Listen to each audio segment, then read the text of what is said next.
ನಮ್ಮಲ್ಲಿ ಶಿವಾಜಿ ಕಥೆ ಕೇಳಿದ್ದಲ್ಲ, ಆರಂಭದಿಂದಲೂ ಶಿವಾಜಿ ಕಥೆ ಕೇಳಿದ್ದಲ್ಲ. ಈ ಶಿವಾಜಿಗಿಂತ 100 ವರ್ಷದ ಮೊದಲು ನಾವು ಹೇಳುವಾಗ ಭಾರತ ಮಹಾವಂಶರು ಅಂತ ಹೇಳುವಾಗ ಶಿವಾಜಿಯಿಂದ ಆರಂಭ ಮಾಡ್ತೀವಿ. ಶಿವಾಜಿ, ಅದಕ್ಕಿಂತ ಸ್ವಲ್ಪ ಮೊದಲು ಅಂತಂದ್ರೆ ವಿಜಯನಗರ ಸಾಮ್ರಾಜ್ಯ, ಇದೆಲ್ಲ ಹೇಳ್ತೀವಿ. ಆದರೆ ಶಿವಾಜಿಗಿಂತ 100 ವರ್ಷದ ಮೊದಲು ಒಬ್ಬಳು ಹೆಣ್ಣು ಮಗಳು ಅವಳು ಆಳ್ವಿಕೆ ಮಾಡಿದ ಗೊತ್ತಿದೆಯಾ ನಿಮಗೆ? ಕರಾವಳಿ ಭಾಗದಲ್ಲಿ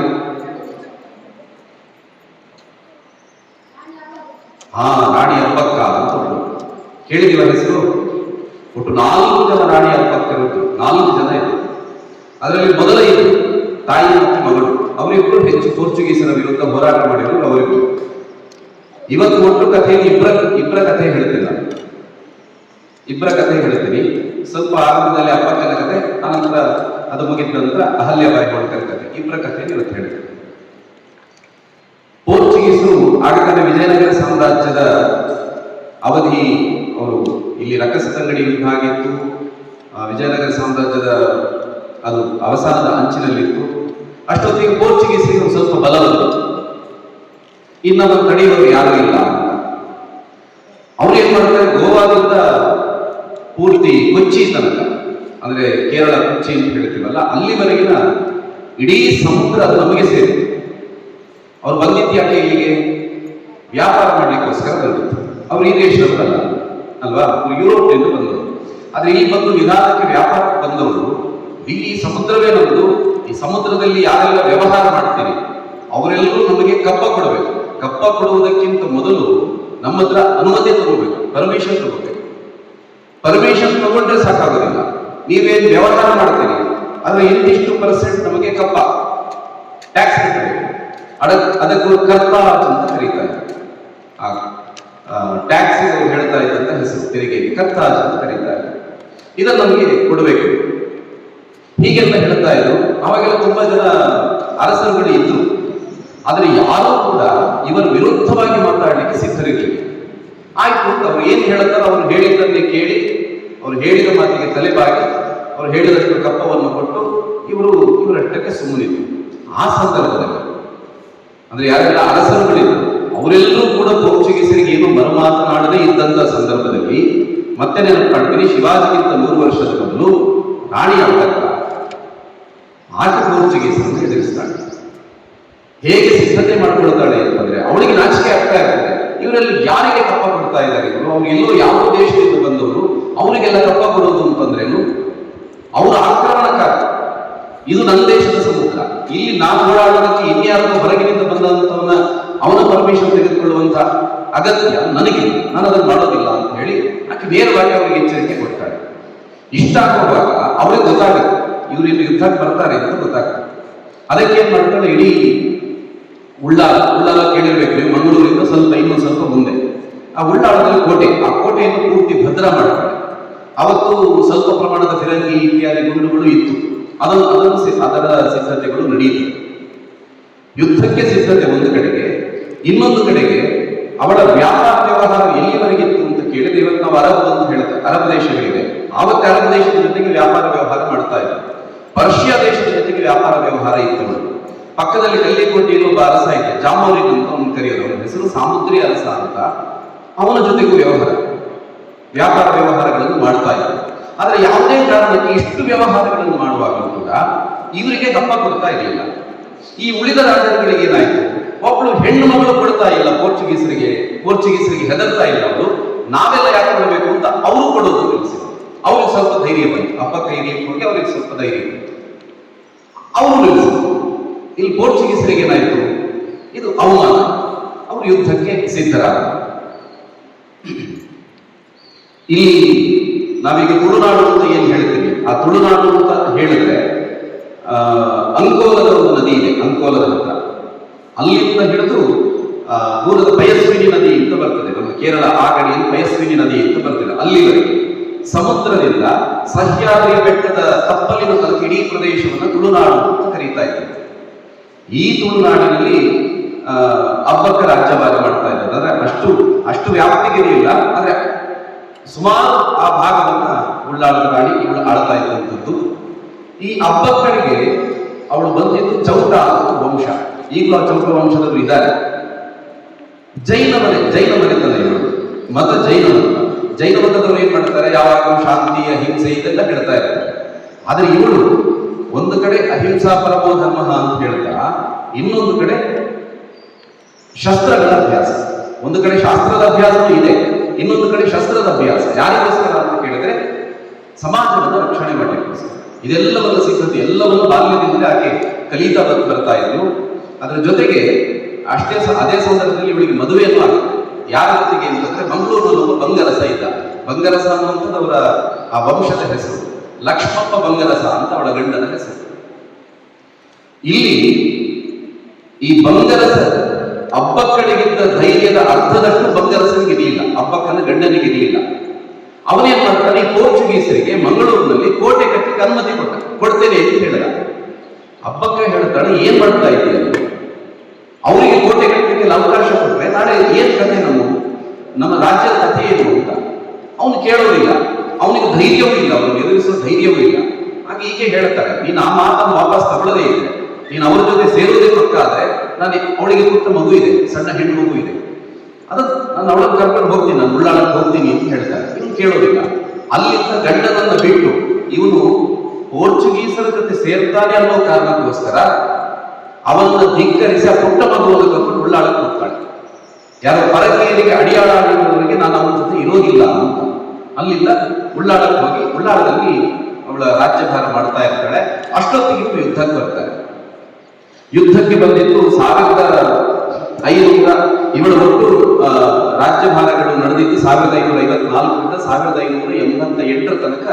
ಈ ಹಿರಿಯ ಅಬ್ಬಕ್ಕ, ನಾನು 4 ಜನ ಅಂತ ಹೇಳಿದೆ, ಈಕೆ ಹಿರಿಯ ಅಬ್ಬಕ್ಕ. ಇವಳ ರಾಜ್ಯಭಾರ ನಡೆಯುವಂಥ ಆ ಸಂದರ್ಭದಲ್ಲಿ 1555ರಲ್ಲಿ ಡೋಮ್ ಸಿಲ್ವೇರಾ ಅನ್ನುವಂಥ ಒಬ್ಬ ಬಹಳ ಶ್ರೇಷ್ಠ ದಂಡನಾಯಕ, ಯುದ್ಧದಲ್ಲಿ ಭಾರಿ ನಿಪುಣ. ಅವನು 21 ಹಡಗುಗಳನ್ನು ತಗೊಂಡು, ಯುದ್ಧ ನೌಕೆಗಳನ್ನು ತಗೊಂಡು ಯುದ್ಧಕ್ಕೆ ಬರ್ತಾನೆ. ಯುದ್ಧಕ್ಕೆ ಬರುವಾಗ ನಾನು ಆಗಲೇ ಹೇಳಿದೆ, ಕೋಟೆಗಳು ಸಿದ್ಧ ಆಗಿತ್ತು. ಸೈನಿಕರು ಯಾರು ಅಂತ ಕೇಳಿದ್ರೆ ಅಲ್ಲೆಲ್ಲ ಕರಾವಳಿಯಲ್ಲಿ ಮೀನುಗಾರ ಸಮಾಜ ಇದೆ, ಬಂಟ ಸಮಾಜ ಅಂತ ಆ ರೀತಿಯ ಹೆಸರಿನ ಸಮಾಜ, ಇನ್ನು ಬಿಲ್ಲವ ಸಮಾಜ. ಈ 3 ಸಮಾಜದ ಯುವಕರು ಇವಳ ಸೈನ್ಯಕ್ಕೆ ಸೇರ್ಕೊಳ್ತಾರೆ. ಅವಳ ಸೈನ್ಯವನ್ನು ಗಟ್ಟಿ ಮಾಡಿ ಅವರಿಗೆಲ್ಲ ತರಬೇತಿ ಕೊಡುವಂತಹ ಕೆಲಸ ಇತ್ಯಾದಿಗಳು ನಡೆಯುತ್ತದೆ. ಇಲ್ಲಿ ಯಾವಾಗ ಪೋರ್ಚುಗೀಸರು ಯುದ್ಧಕ್ಕೆ ಬರ್ತಾರೆ, ಆ ಸಿಲ್ವೇರ ಬರ್ತಾನೆ, ಬರುವಾಗ ಸೈನಿಕರಲ್ಲದೆ ಇರುವಂತಹ ಮೀನುಗಾರರು ಇತ್ಯಾದಿ ಯಾರಿದ್ದಾರೆ ಅವ್ರ ಅರ್ಧದಲ್ಲೇ ನಡೀತಾರೆ. ಈ 21 ಕೊನೆಗೆ 21 ನೌಕೆಗಳು ಆ ಅರ್ಧ ತಡೆಯಾಯಿತು, ಅಲ್ಲಿಂದ ಮುಂದುವರಿಸಿಕೊಂಡು ಉಳ್ಳಾಳಕ್ಕೆ ಬರ್ತಾರೆ. 21 ಯುದ್ಧ ನೌಕೆಗಳು ಬಂದು ನಿಂತು ಇಲ್ಲಿ ಯುದ್ಧ ಪ್ರಾರಂಭ. ನಮ್ಮ ಹತ್ರ ಇದ್ದಂತ ಯುದ್ಧ ನೌಕೆಗಳು ಯಾವುದು ಅಂತ ಕೇಳಿದ್ರೆ ಅಬ್ಬಕ್ಕಳ ಹತ್ರ ಅದನ್ನ ಪೆರೋ ನೌಕೆಗಳು ಅಂತ ಕರೀತಾರೆ. ನೀವು ಟಿವಿಯಲ್ಲಿ ನೋಡಿರ್ಬೋದು, ಕೇರಳದಲ್ಲಿ ಒಂದು ದೋಣಿ ಸ್ಪರ್ಧೆ ಮಾಡ್ತಾರೆ, ಉದ್ದಕ್ಕಿದೆ, ಸುಮಾರು 40ಕ್ಕಿಂತ ಹೆಚ್ಚು ಜನ ಅಲ್ಲಿ ಅದನ್ನು ಕೂತ್ಕೊಳ್ತಾರೆ. ಮಾತ್ರವಲ್ಲ, ಆಳ ಕಡಿಮೆ ಇರುವಂತಹ ಜಾಗದ ನೌಕೆಗಳು ಚಲಿಸ್ತಾರೆ, ಅಂಥ ಯುದ್ಧ ನೌಕೆಗಳು. ಅವರದೆಲ್ಲ ದೊಡ್ಡ ದೊಡ್ಡ ಹಡಗುಗಳು. ನೋಡುವಾಗ ಇದೇನು ಸಣ್ಣ ಸಣ್ಣ ಬೋಟಿನ ತರ ಇದೆ, ಇದರಲ್ಲಿ ಅವರು ಏನು ಯುದ್ಧ ಮಾಡ್ಯಾರ ಅಂತ. ನಮ್ಮ ಯುದ್ಧ ತಂತ್ರ ಹೇಗಿತ್ತು ಅಂತ ಕೇಳಿದ್ರೆ, ಅವರು ದೊಡ್ಡ ದೊಡ್ಡ ಹಡಗುಗಳು ಬರೋದು. ಹಡಗುಗಳು ಬಂದಾಗ ಈ ನಮ್ಮ ಪೆರೋ ಹಡಗುಗಳಿಂದ ನಮ್ಮ ಸೈನಿಕರು ನಾನು ಆಗಲೇ ಹೇಳಿದೆ, ಮೀನುಗಾರರು ಯಾವಾಗಲೂ ನೀರಲ್ಲೇ ಇರ್ತಾರೆ, ಅವ್ರು ನೀರಿಗೆ ಧುಮುಕಿ ಅವ್ರು ಸೀದಾ ಹಡಗಿನ ಹತ್ರ ಹೋಗ್ತಾರೆ. ಅವರ ಕೈಯಲ್ಲಿ ಒಂದು ಸಣ್ಣ ಉಪಕರಣ. ಏನು ಉಪಕರಣ ಅಂದ್ರೆ, ನಾವು ಈ ಮರ ಮೇಜು ಮಾಡುವವರು ವಿಶ್ವಕರ್ಮರು ಕೆಲಸ ಮಾಡುವಾಗ ತೂತು ಮಾಡಲಿಕ್ಕೆ ಒಂದು ಉಪಕರಣ ಉಪಯೋಗಿಸ್ತಾರೆ, ನಾವು ಗುಂಡಿ ಅಂತ ಕರೀತೀವಿ ತುಳುವಲ್ಲಿ. ಅದನ್ನು ಹಿಡ್ಕೊಂಡು ಇವರು ನೀರಿಗೆ ಇಳಿತಾರೆ. ನೀರಿಗಿಳು ಗೊತ್ತಿಲ್ಲ, ನೀರಿನ ಅಡಿಯಲ್ಲಿ ಹೋಗಿ ಆ ಬೋಟುಗಳು ಏನಿದೆ ಅದನ್ನು ತೂತು ಮಾಡೋದು ಇವ್ರು ಗೊತ್ತೇ ಇಲ್ಲ. ಇವರು ಮೇಲ್ಗಡೆ ಯುದ್ಧ ನಡೀತಾ ಇದೆ. ಯಾವ ರೀತಿ ಯುದ್ಧ ಅಂದ್ರೆ, ಅವರ ಫಿರಂಗಿ ಗುಂಡುಗಳು ಇನ್ನೇನು ಶುರು ಮಾಡಬೇಕು ಅನ್ನುವಾಗ ನಮ್ಮ ಸಿದ್ಧತೆ ಹೇಗಿತ್ತು ಅಂತ ಕೇಳಿದ್ರೆ, ತೆಂಗಿನ ಗರಿಗಳಿಂದ ಮಾಡಿದಂತ ಅದನ್ನ ದೊಂದಿಗಳು ಉಂಟು ಮಾಡ್ತಾರೆ. ಆ ರೀತಿ ದೊಂದಿಗಳನ್ನು ಮಾಡಿ ಅದನ್ನು ಬಾಣದ ರೀತಿಯಲ್ಲಿ ಬಿಡ್ತಾ ಇದೆ. ಫಿರಂಗಿಗಳಿತ್ತು ಸ್ವಲ್ಪ ಪ್ರಮಾಣದಲ್ಲಿ, ಇಲ್ಲ ಅಂತಿಲ್ಲ.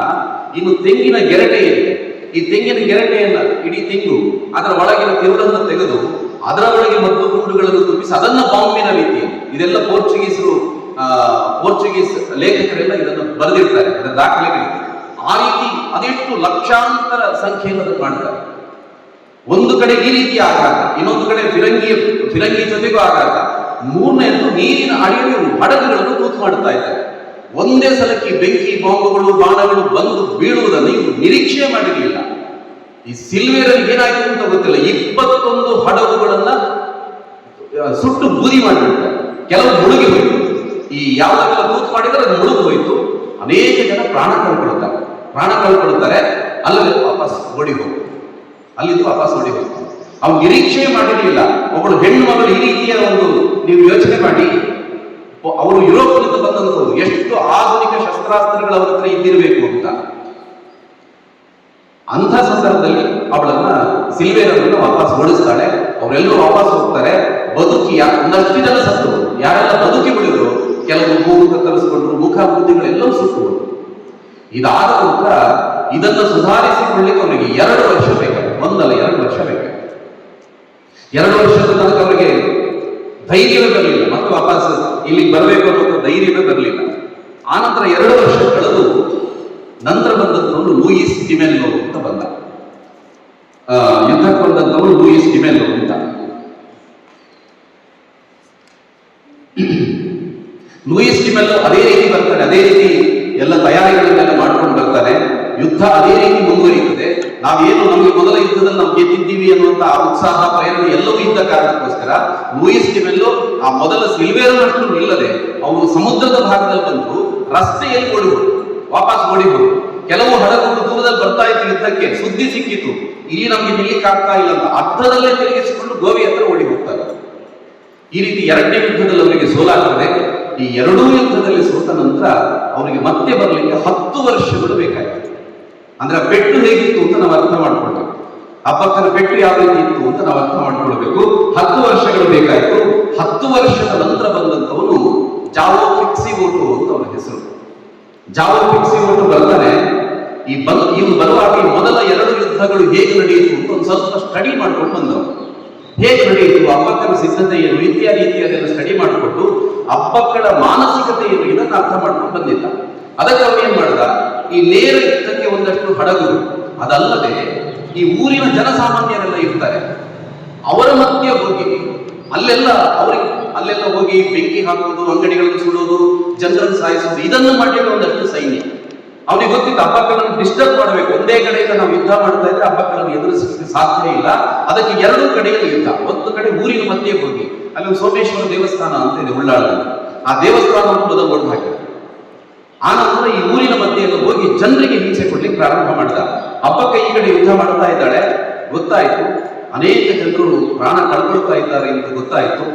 ಹಾಗೆ ಏನ್ ಮಾಡ್ತಾಳೆ, ಈಗ 2 ಕಡೆಯಲ್ಲಿ ಎದುರಿಸಲಿಕ್ಕೆ ಇವಳತ್ರ ಸಿದ್ಧತೆ ಇಲ್ಲ. ಅದಕ್ಕೊಂದು ತಂತ್ರ. ಏನ್ ಮಾಡೋದು, ಅಲ್ಲಿಂದ ತಪ್ಪಿಸಿಕೊಂಡು ಓಡಿ ಹೋಗಿ ದೂರದ ಬೆಟ್ಟದ ಮರೆಗೆ ಅಡಗಿಕೊಂಡ. ಈ ಜಾವೋ ಪಿಕ್ಸಿವೋಟನಿಗೆ ಬಹಳ ಆನಂದ. 2 ಯುದ್ಧದಲ್ಲಿ ಈಕೆ ಬಹಳ ದೊಡ್ಡ ಸರದಾರ ಅಂತ ಅನಿಸ್ಕೊಂಡವರನ್ನ ಈಕೆ ಸೋಲಿಸಿ ಓಡಿಸಿದ್ದಾಳೆ. ಈಗ ನಾನು ಗೆದ್ದಿದ್ದೆ, ನನಗೆ ಹೆದರಿ ಈಕೆ ಓಡಿ ಹೋಗಿದ್ದಾಳೆ ಅಂತ ಇವ್ರು ಏನ್ ಮಾಡಿದ್ರು, ಅದಕ್ಕೊಂದು ವಿಜಯೋತ್ಸವ ಅಂದ್ರೆ ಏನು, ಅಲ್ಲೆಲ್ಲ ಕುಡಿಯೋದು, ಗಮ್ಮತ್ತು ಪಾರ್ಟಿ ಮಾಡ್ತಾರೆ. ರಾತ್ರಿ ಕುಡಿದು ತೂರಾಡ್ತಾ ಇದ್ದಾರೆ. ಆಯ್ತು ಹಬ್ಬಕ್ಕೆ ಬರೋದಿಲ್ಲ, ಹಬ್ಬಕ್ಕೆ ಓಡಿ ಹೋಗಿ ಆಯ್ತು ಅಂತ. ರಾತ್ರಿ ಆಗಿದೆ, ಎಲ್ಲರೂ ಕುಡಿದ ಮತ್ತಿನಲ್ಲಿದ್ದಾರೆ. ಇಷ್ಟಾಗುವಾಗ ಒಬ್ಬರಿಗೊಬ್ಬರ ಪರಿಚಯ ಆಗ್ತಾ ಇಲ್ಲ. ಆ ಹೊತ್ತಿಗೆ ಬರ್ತಾಳೆ ಹಬ್ಬಕ್ಕೆ, ಒಂದೇ ಸಲ ಬಂದು ದಾಳಿ ಮಾಡ್ತಾಳೆ ಇವ್ರು ಗೊತ್ತೇ ಇಲ್ಲ. ನಾನು ಮೊನ್ನೆ ಶಿವಾಜಿ ಕಥೆ ಹೇಳುವಾಗ ಹೇಳಿದೆ, ಗೆರಿಲ್ಲಾ ಯುದ್ಧ ತಂತ್ರ ಅಂತ. ಶಿವಾಜಿಗಿಂತ ಮೊದಲು ಇಲ್ಲಿ ಹಬ್ಬಕ್ಕೂ ಅದನ್ನೇ ಪ್ರಯೋಗ ಮಾಡುವುದು. ಒಂದೇ ಸಲಕ್ಕೆ ಬಂದು ಅಲ್ಲಿ ದಾಳಿ ಯಾವ ರೀತಿ ಇತ್ತು ಅಂತಂದ್ರೆ, ಅವರಿಗೆ ಯಾರಿಗೆ ಹೊಡಿತಾ ಇದ್ದಾರೆ ಇತ್ತು ಗೊತ್ತಿಲ್ಲ. ಅವರ ಬಂದೂಕುಗಳನ್ನು ತಗೊಂಡು ಅವರವರ ಸೈನಿಕರಿಗೆ ಅವರವರೇ ಹೊಡ್ಕೊಳ್ತಾರೆ. ಜಾವೋ ಪಿಕ್ಸಿವೋಟನ ತಲೆ ಹಾರಿಸ್ತಾಳೆ ಹಬ್ಬಕ್ಕ. ಈ ರೀತಿ ಭೀಕರವಾಗಿ ಒಬ್ಬರಿಂದೊಬ್ಬರು ಯಾವ ಬದುಕಿ ಉಳಿಯುವುದಿಲ್ಲ. ಈ ರೀತಿಯ ಒಂದು ಯುದ್ಧ, 3ನೇ ಯುದ್ಧ ನಡೆಯುತ್ತದೆ. ಇದಾದ ನಂತರ ಇನ್ನೊಂದಷ್ಟು ವರ್ಷ ಯಾರು ಬರುವುದಿಲ್ಲ. ಇದರ ಜೊತೆಗೆ ಹಬ್ಬಕ್ಕ ಏನ್ ಮಾಡ್ತಾನೆ, ಇನ್ನಷ್ಟು ನಾನು ಸಾಮರ್ಥ್ಯವನ್ನು ಹೆಚ್ಚಿಸಿಕೊಳ್ಳಬೇಕು ಅಂತ ಇಲ್ಲಿ ಗೇರುಸೊಪ್ಪೆಯ ಚೆನ್ನಭೈರಾದೇವಿ ಮತ್ತ ಸಾಮುದ್ರಿ ಅರಸ ಇವರನ್ನೆಲ್ಲ ಸೇರಿಸಿಕೊಂಡು ಈ ಪೋರ್ಚುಗೀಸರಿಗೆ ಉಳಿಲೇಬಾರ್ದು, ಅವರನ್ನು ಇಲ್ಲಿಂದ ಓಡಿಸ್ಬೇಕು ಅಂತ ಒಂದು ದೊಡ್ಡ ತಂತ್ರವನ್ನ ಯೋಚನೆ ಮಾಡ್ತಾ ಇರ್ತಾರೆ. ಈ ಯೋಚನೆ ಪೋರ್ಚುಗೀಸರಿಗೂ ಗೊತ್ತಾಗುತ್ತೆ. ಅವರಲ್ಲಿ ಮತ್ತೊಂದು ತಂತ್ರ ಮಾಡ್ತಾರೆ. ಮತ್ತೊಂದು ತಂತ್ರ ಏನು ಅಂತ ಕೇಳಿದ್ರೆ, ಅಬ್ಬಕ್ಕನ ಗಂಡ ಯಾರಿದ್ದಾರೆ, ಲಕ್ಷ್ಮಪ್ಪ ಬಂಗರಸ. ಅವನಿಂದ ಅಬ್ಬಕ್ಕಳ ಒಂದಷ್ಟು ಮಾಹಿತಿಗಳನ್ನು ಪಡ್ಕೊಳ್ತಾರೆ, ರಹಸ್ಯ ಮಾಹಿತಿಗಳನ್ನು ಪಡ್ಕೊಳ್ತಾರೆ. ಈ ರಹಸ್ಯ ಮಾಹಿತಿಗಳನ್ನು ಪಡೆದುಕೊಂಡ ಕಾರಣಕ್ಕೋಸ್ಕರ ಆ ಮುಂದಿನ ಯುದ್ಧದಲ್ಲಿ ಅಬ್ಬಕ್ಕನನ್ನು ಸೆರೆ ಹಿಡಿತಾರೆ. ಅಬ್ಬಕ್ಕನ ಬಂಧನ ಆಗುತ್ತೆ. ಆದ್ರೆ ಬಂಧನ ಆಗಿದ್ದು ಮಾತ್ರ ಅಷ್ಟೊತ್ತಿಗೆ ಜಾಮೋರಿನ ಅರಸ ಬರ್ತಾನೆ. ಜಾಮೋರಿನ ಅರಸ ಸ್ವಲ್ಪ ಮಧ್ಯದಲ್ಲಿರುವಂತ, ಅವನು ಯಾರು ವಿರೋಧ ಮಾಡಿಕೊಳ್ಳುವನಲ್ಲ. ಅವನು ಹೋಗಿ ಪೋರ್ಚುಗೀಸರ ಜೊತೆ ಸಂಧಾನ ಮಾಡಿ ಅಬ್ಬಕ್ಕನನ್ನು ಬಿಡುಗಡೆ ಮಾಡ್ತಾನೆ. ಇಲ್ಲಿ ಇನ್ನೊಂದು ಘಟನೆ ನಡೆಯುವುದೇನು ಅಂತಂದ್ರೆ, ಆ ಮಗುವನ್ನು, ಪುಟ್ಟ ಮಗುವನ್ನ ಗಂಡ ಬೇಡ ಅಂತ ಹೇಳ್ಕೊಂಡು, ಗಂಡ ಒಬ್ಬ ಗುಲಾಮನ ರೀತಿ ಬದುಕುವಂತ ಗಂಡ ಬೇಡ ಅಂತ ಹೇಳ್ಕೊಂಡು ಆ ಪುಟ್ಟ ಮಗುವನ್ನು ಕರ್ಕೊಂಡ್ ಬಂದಂತ ಅಬ್ಬಕ್ಕ ಈ ಕಡೆಗೆ ಇಷ್ಟು ಯುದ್ಧ ಮಾಡ್ತಾ ಇರುವಾಗಲೂ ಕೂಡ ಆ ಮಗುವನ್ನ ತನ್ನಂತೆಯೇ ಬೆಳೆಸ್ತಾನೆ. ಅವಳಿಗೆ ಅಬ್ಬಕ್ಕ ಅಂತಾನೆ ಹೆಸರು. ಅವಳನ್ನು ಕಿರಿಯ ಅಬ್ಬಕ್ಕ ಅಂತ, ಇಮ್ಮಡಿ ಅಬ್ಬಕ್ಕ ಅಂತ ಕರೀತಾರೆ. ಎರಡನೇ ಅಬ್ಬಕ್ಕ ಅವಳನ್ನು ಇವಳು ಹಾಗೆ ಬೆಳೆಸ್ತಾಳೆ. ಇವಳಿಗಿಂತಲೂ ಹೆಚ್ಚು ಪರಾಕ್ರಮಿ ಅಂತ ಹೇಳಬೇಕು. ಆ ರೀತಿ ತನ್ನ ಮಗಳನ್ನು ಬೆಳೆಸ್ತಾಳೆ. 17 ವರ್ಷ ಇರುವಾಗ, ಆ ಕಿರಿಯ ಅಬ್ಬಕ್ಕಳಿಗೆ 17 ವರ್ಷ ಇರುವಾಗ ಅವಳು ಆ ಉಳ್ಳಾಳದ ರಾಣಿ ಆಗ್ತಾಳೆ. ಹೀಗೆ ಬರ್ತದೆ ತಾಯಿಯ ದಾರಿಯಲ್ಲಿ, ತಾಯಿಯ ರೀತಿಯಲ್ಲಿ. ಅದಕ್ಕಿಂತಲೂ ಹೆಚ್ಚು ಪೋರ್ಚುಗೀಸರಿಗೆ ಅವರು ವಾರ್ನಿಂಗ್ ಕೊಡೋದಲ್ಲ, ಇವಳು ವಾರ್ನಿಂಗ್ ಕೊಡ್ತಾಳೆ. ನನ್ನ ಸಮುದ್ರದಲ್ಲಿ ಏನಾದರೂ ನೀವು ಬರುವುದಿದ್ರೆ ನನಗೆ ತಿಳಿಸಿ ಬರಬೇಕು ಅಂತ ಮೊದಲು ಅವರು ಹೇಳ್ತಾ ಇದ್ರು. ಈಗ ಹೀಗೆ ಹೇಳ್ತಾರೆ. ಆ ರೀತಿ ವಾರ್ನಿಂಗ್ ಕೊಟ್ಟು ಪೋರ್ಚುಗೀಸರಿಗೆ ವಾರ್ನಿಂಗ್ ಕೊಡ್ತಾಳೆ. ಅಲ್ಲಿಂದ ಅರಬ್ ಪರ್ಷಿಯಾ ಮಾತ್ರವಲ್ಲ, ಇವತ್ತು ನಾವು ಮಾಲ್ದೀವ್ಸ್ ಅಂತ ಏನು ಹೇಳ್ತೀವಿ, ಆ ಭಾಗದಲ್ಲೂ ಕೂಡ ಇವಳ ವ್ಯಾಪಾರ ವ್ಯವಹಾರಗಳು ಆರಂಭ ಆಗುತ್ತೆ, ದೊಡ್ಡ ಪ್ರಮಾಣದಲ್ಲಿ ಆರಂಭ ಆಗುತ್ತೆ. ಇಷ್ಟಾಗುವಾಗ ಯಾರು ಲಕ್ಷ್ಮಪ್ಪ ಬಂಗರಸ ಅಂತ ನಾನು ಹೇಳಿದೆ, ಆ ಬಂಗರಸರ ನಂತರದ ಒಬ್ಬ ಅರಸ ಕಾಮರಾಯ ಬಂಗರಸ ಅಂತ ಅವನ ಹೆಸರು. ಎಲ್ಲರೂ ಅವರು ದುಷ್ಟರೇ. ಅವರದೊಂದು ದುಷ್ಟಕೂಟ ಸಿದ್ಧ ಆಗುತ್ತೆ. ಅವರದೊಂದು ದುಷ್ಟಕೂಟ. ಅವ್ರೇನ್ ಅವ್ರು ಮಾಡೋದಲ್ಲ, ಇದನ್ನು ಪೋರ್ಚುಗೀಸರು ಮಾಡೋದು. ಯಾಕೆ ಅಂತಂದ್ರೆ, ನಾವೇ ನೇರವಾಗಿ ಕಿರಿಯ ಅಬ್ಬಕ್ಕಳ ಹತ್ರ ಯುದ್ಧಕ್ಕೆ ಹೋದ್ರೆ ಈ ಹಿಂದೆ 3-4 ಸಲ ಹೊಡೆತ ತಿಂದು ಬಂದಿದ್ದ ಅಮ್ಮನ ಹತ್ರ, ಇವಳ ಅಮ್ಮನ ಹತ್ರ ಹೊಡೆತ ತಿಂದು ಬಂದಿದ್ದು ಗೊತ್ತಿದೆ. ಅದಕ್ಕೆ ಈ ಬಾರಿ ಯುದ್ಧಕ್ಕೆ ಯಾರನ್ನು ಕಳಿಸೋದು ಅಂದ್ರೆ, ಮುಂದೆ ಇವರೇ ಎಲ್ಲ ಇಲ್ಲಿ ನಮ್ಮವರೇ, ನಮ್ಮ ರಾಜರುಗಳ ಸ್ವಲ್ಪ ದುಷ್ಟರು ಅಂತಿರುವವರು ಏನಿದ್ದಾರೆ ಅವರನ್ನು ಒಟ್ಟು ಮಾಡಿ ಅಬ್ಬಕ್ಕಳ ವಿರುದ್ಧ ಬಿಡುದು. ಆನಂತರ ಹಿಂದಿನಿಂದ ನಾವು ಹೋಗೋದು ಅಂತ, ಸ್ವಲ್ಪ ಸಾವು ಕಡಿಮೆ ಆಗುತ್ತೆ ಅಂತ ಇವ್ರ ಪ್ಲಾನ್. ಅಥವಾ ಸತ್ತರೆ ಮುಂದ್ಗಡೆ ಅವರು ಸಾಯ್ತಾರೆ ಅಂತ. ಈ ಲಕ್ಷ್ಮಪ್ಪ ಬಂಗರಸ ಮತ್ತು ಈ ದುಷ್ಟಕೂಟ ಏನು ಒಟ್ಟಾಗುತ್ತೆ, ಅವರು ಯುದ್ಧಕ್ಕೆ ಈ ರೀತಿ ಯೋಜನೆ ಮಾಡ್ತಾ ಇದ್ದಾರೆ ಅಂತ ಗೊತ್ತಾದಾಗ ಈ ಕಿರಿಯ ಅಬ್ಬಕ್ಕ ಕೆಳಗೆ ವೆಂಕಟಪ್ಪ ನಾಯಕನ ಸಹಾಯವನ್ನು ಪಡೆಯುತ್ತಾಳೆ. ಅಲ್ಲಿಂದ ಅವರಿಬ್ಬರು ಒಟ್ಟಾಗಿ ಬಂದು ಈ ದುಷ್ಟಕೂಟದ ಜೊತೆಗೆ ಯುದ್ಧ ಶುರುವಾಗುತ್ತೆ. ಅಷ್ಟೊತ್ತಿಗೆ ಪೋರ್ಚುಗೀಸರು ಮತ್ತೆ ಜೊತೆ ಸೇರ್ಕೊಳ್ಬೇಕಾಯಿತು. ಎಂಥ ಯುದ್ಧ ನಡೆಯಿತು ಅಂತಂದ್ರೆ, ಇಡೀ ಅರಬ್, ಪರ್ಷಿಯಾ ಮತ್ತು ಯುರೋಪ್ ದೇಶಗಳಿಗೆ ಸುದ್ದಿ ಹೋಯಿತು. ಒಬ್ಬಳು ಹೆಣ್ಣು ಮಗಳು ಈ ಪೋರ್ಚುಗೀಸರನ್ನ, ಇದು ಯಾವಾಗ ಮಗಳ ಕಾಲದಲ್ಲಿ ಹೇಳ್ತಾ ಇದ್ದಾರೆ, ಪೋರ್ಚುಗೀಸರನ್ನ ಹಿಡೆಗುರಿ ಕಟ್ಟಿದ್ದಾರೆ ಅಂತ ಅವಮಾನ ಆಯಿತು ಪೋರ್ಚುಗೀಸರಿಗೆ. ಪೋರ್ಚುಗೀಸರು ಬರ್ತಾರೆ, ಬಂದು ಅಬ್ಬಕ್ಕನ ಹತ್ರ ಕಾಲ ಬಳಿ ನಿಂತು ಮಂಡಿಯೂರಿ ನಿಂತು ಹೇಳ್ತಾರೆ, ನಾವಿದು ಯುದ್ಧಕ್ಕೆ ಬರೋದಿಲ್ಲ ಅಂತ. ನಾವಿದು ಯಾವುದೇ ಕಾರಣಕ್ಕೆ ಯುದ್ಧಕ್ಕೆ ಬರೋದಿಲ್ಲ, ಆದ್ರೆ ನಮಗೆ ವ್ಯಾಪಾರ ಮಾಡ್ಲಿಕ್ಕೆ ಅವಕಾಶ ಕೊಡಿ ಅಂತ. ನೀವು ಏನು ಹೇಳ್ತೀರೋ, ಏನು ಷರತ್ತುಗಳನ್ನು ಹೇಳ್ತೀರೋ ಹಾಕ್ತಿರೋ, ಆ ಷರತ್ತುಗಳಿಗೆ ಬದ್ಧರಾಗಿ ನಾವಿಲ್ಲಿ ಇರ್ತೀವಿ ಅಂತ ಹೇಳಿಕೊಂಡು ಮಂಡಿಯೂರಿ, ಅಬ್ಬಕ್ಕನ ಮುಂದೆ ಮಂಡಿಯೂರಿ ಅವರು ಶರಣಾಗ್ತಾರೆ. ಇಬ್ಬರು ಹೆಣ್ಣು ಮಕ್ಕಳು ಈ ರೀತಿ ಪೌರುಷವನ್ನು ತೋರಿಸಿದ್ದು ಮತ್ತೆ ನೆನಪು ಮಾಡುವುದು ಶಿವಾಜಿ ಮಹಾರಾಜರಿಗಿಂತ 3 ವರ್ಷದ ಮೊದಲು. ನಾವಿವತ್ತು ಸ್ವಾತಂತ್ರ್ಯ ಹೋರಾಟ ಅಂದಾಗ ನಾನು ಮೊನ್ನೆ ಒಂದ್ಸಲ ನೆನಪು ಮಾಡಿದೆ. ಎಲ್ಲೋ ಇತ್ತೀಚಿನ ಒಂದಷ್ಟು ಕೇವಲ ಬ್ರಿಟಿಷರನ್ನ ಕಣ್ಮುಂದೆ ತಂದುಕೊಂಡು ನಾವು ಯೋಚನೆ ಮಾಡುವಾಗ ಇದು ಎಷ್ಟು ಪೂರ್ವದಿಂದ ಈ ರೀತಿ ನಮ್ಮ ದೇಶವನ್ನ, ಸಂಸ್ಕೃತಿಯನ್ನು ಉಳಿಸಲಿಕ್ಕೋಸ್ಕರ ಇವರು ಪ್ರಯತ್ನ ಪಟ್ಟಿದ್ದಾರೆ. ಮತ್ತು ಕೇವಲ ಪುರುಷರು ಮಾತ್ರವಲ್ಲ, ಮಹಿಳೆಯರು ಪುರುಷರಿಗಿಂತ ಹೆಚ್ಚು ಶೌರ್ಯವನ್ನು, ಪರಾಕ್ರಮವನ್ನು ತೋರಿಸಿದ್ದು ನಮಗಿಲ್ಲಿ ಗೊತ್ತಾಗತ್ತೆ. ಅಬ್ಬಕ್ಕ ಬರುವುದಕ್ಕಿಂತ ಮೊದಲು ಅಕಸ್ಮಾತ್ ಅಬ್ಬಕ್ಕ ಅಲ್ಲದೇ ಇದ್ದರೆ ಈ ಪುರುಷ ರಾಜರುಗಳೆಲ್ಲ ಮೊದಲಿನ ಹಾಗೆ ಕಪ್ಪ ಕಾಣಿಕೆಗಳನ್ನು ಕೊಟ್ಟುಕೊಂಡು ಹೇಗೆ ಗೋವಾವನ್ನು ಪೋರ್ಚುಗೀಸರು ಇಡೀ ತಮ್ಮ ತೆಕ್ಕಿಗೆ ತೆಗೆದುಕೊಂಡ್ರು, ಅದೇ ರೀತಿ ಗೋವಾದಿಂದ ಕೊಚ್ಚಿ ತನಕ, ಕೇರಳದ ಕೊಚ್ಚಿ ತನಕ ಎಲ್ಲವನ್ನೂ ತಮ್ಮ ವಶಕ್ಕೆ ಪಡ್ಕೊಳ್ತಾ ಇದ್ರು. ಆದ್ರೆ ಅದು ಆಗದ ಹಾಗೆ. ಅಂದ್ರೆ ಗೋವಾ ರೀತಿ ಆಗುವುದು ಅಂತಂದ್ರೇನು, ಇವತ್ತು ಗೋವಾ ಪೂರ್ತಿ ಕ್ರೈಸ್ತಮಯ ಆಗಿದೆ, ಕ್ರಿಶ್ಚಿಯನ್ಮಯ ಆಗಿಬಿಟ್ಟಿದೆ. ಅದೇ ರೀತಿ ಇಡೀ ಕರಾವಳಿ ಆಗದಂತೆ ಪಡೆದಿದ್ದು ಅದು ಅಬ್ಬಕ್ಕ ಮತ್ತು ಅವಳ ಮಗಳು ಎರಡನೇ ಅಬ್ಬಕ್ಕ. ಹಾಗಾಗಿ ನಾವು ಈ ಸಮಾಜದಲ್ಲಿ ಬದುಕೋದು ಅಂತಂದ್ರೇನು, ನಾವು ಬದುಕಲಿಕ್ಕೆ ನಮಗೆ ಬೇಕಾದ ಎಲ್ಲವನ್ನು ಕೊಡುವಂಥದ್ದು ಈ ಸಮಾಜ. ಹಾಗಾಗಿ ನಮ್ಮ ಓದು ಇತ್ಯಾದಿ ಎಲ್ಲವೂ ಕೂಡ, ನಮ್ಮ ಸಾಧನೆಗಳು ಇತ್ಯಾದಿ ಎಲ್ಲವೂ ಕೂಡ ಅದರ ಗುರಿ ಯಾವುದರ ಕಡೆಗೆ ಇರಬೇಕು, ಇದೆಲ್ಲವೂ ಯಾವುದರ ಕಡೆಗೆ ಇರಬೇಕು ಅಂತಂದ್ರೆ ಇದು ಸಮಾಜ ದೇವರಿಗೆ ಅನ್ನುವಂಥ ಆ ಭಾವದಿಂದ ನಾವು ಕೆಲಸ ಮಾಡಿದಾಗ ನಮ್ಮನ್ನು ಮುಂದಿನ ದಿನಗಳಲ್ಲಿ ಯಾರಾದರೂ ಮಹಾಪುರುಷರು ಅಂತ ಹೇಳುವಾಗ ನಮ್ಮ ಹೆಸರುಗಳು ಕೂಡ ಆ ಸಾಲ ಬರಲಿಕ್ಕೆ ಸಾಧ್ಯ ಇದೆ ಅಲ್ವಾ? ಹೌದಲ್ವಾ? ಮಧ್ಯಪ್ರದೇಶ ಕೇಳಿದ್ದೀರಾ? ಮಧ್ಯಪ್ರದೇಶ ಕೇಳಿದ್ದೀರಾ? ಎಲ್ಲಿದೆ ಅದು? ಭಾರತದ ಮಧ್ಯದಲ್ಲಿದೆ. ಸರಿ ಇದೆ, ಸರಿ ಇದೆ, ಭಾರತದ ಮಧ್ಯದಲ್ಲಿದೆ. ಅದಕ್ಕೆ ಮಧ್ಯಪ್ರದೇಶ ಅಂತ ಹೇಳುವುದು.